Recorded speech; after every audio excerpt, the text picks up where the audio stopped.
You know me. You know that I'm full of theories. I generalize concepts. I look for patterns, and then I make videos about that. I like doing that. Here's what's fun about it. I'm emotionally intelligent. Therefore, I don't have to be right. There's no part of my identity that needs to prove other people are wrong and prove that I'm right. I like communicating. I like conversating with people. So when I have these theories, it doesn't matter that I'm right in the end. Most people could hate the video, give it thumbs down, and tell me what a horrible person I am. It's okay with me. I like to distribute my theories for fun. Because if you can't have fun watching my videos, you shouldn't be watching them. If any of my videos make anyone angry, never watch one of my videos again.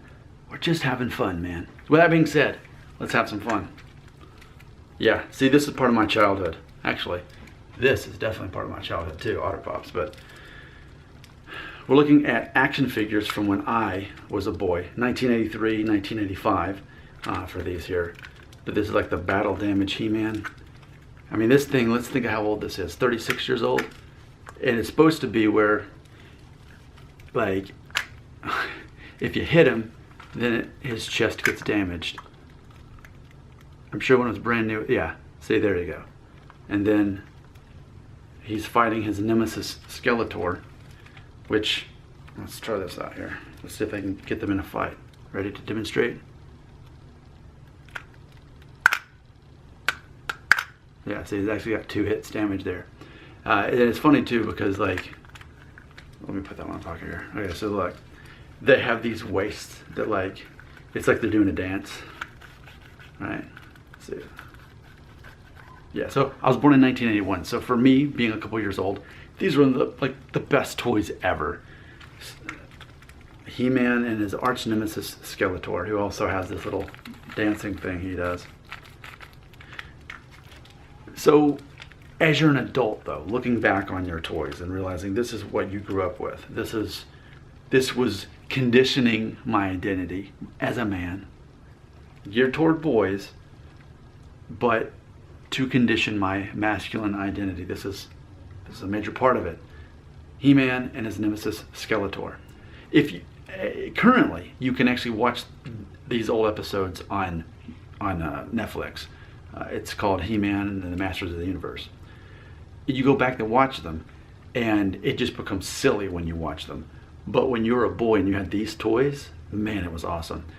So as an adult who's now pushing 40, here's what I see, even just from looking at the toys. I don't even have to watch the show to get this concept, but let's just look at He-Man for a moment. So this is supposed to be the most masculine man there is, right? So, I mean, he's got a mullet haircut. I mean, granted, this was 1983 when this came out, so we'll excuse that. He's got this vest. He's super buff. So I'm like, okay, that's still masculine, okay. We've got some red boots that come up pretty high. But the underwear, like, they're furry. They're like velvet. We got the belt too.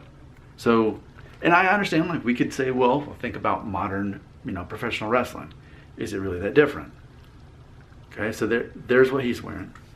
And they make it to where he can just, it's supposed to be punching, but it's almost like he's dancing, right? And look, while wearing this, okay? Then his arch nemesis, Skeletor, I would say kind of the same situation, but what's really weird about this one is the main bad guy, okay, in addition to the black furry underwear that he's got, and they don't cover much, and he's super buff, but we've got the belt, but specifically, what's this about? It's like a halter top, and that's what he's wearing. So imagine this. So my point is this. At some point, it's almost like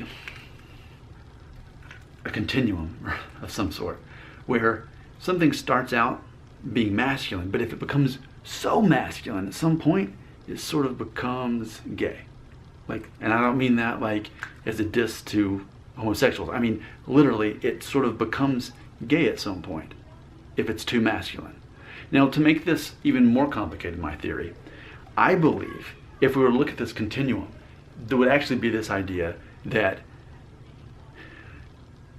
childhood, boy, turns into man, but in that spectrum, there's something that would that would be gay in between that, as far as how modern American spectrum society would look at it. Boy, gay, masculine. And the concept is most boys skip, they don't become gay. But there's a concept too that a lot of boys, before they go through puberty, they're fluid enough that they're into stuff. It's not specifically masculine enough, and it's, you know, boys have sleepovers and boys wrestle. And so there's that concept. Jay Moore had a stand-up comedy bit about that, actually. That's what I'm thinking about that from. But it's like, boy, then there's this whole, like, could this be gay? And then there's man, masculine, male. But if it and then there's like super alpha male. But if you keep going, you end up with this, where it actually starts becoming gay. But if you keep going beyond that, then you're back to a boy's toy to begin with. And then from there, ultimately you become a masculine man again. I see this sort of flow chart of sorts.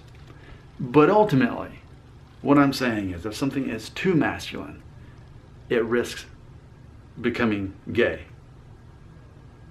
That's my theory. I don't have to be right. It's not important to me that I am.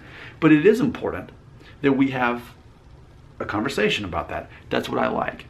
I like discussing things, never a debate, because this is about having fun. This is about understanding our perceptions of reality, because anything you believe in your mind is true. Anything you believe in your mind is true. It's your reality. Share your reality with me right here in the comments.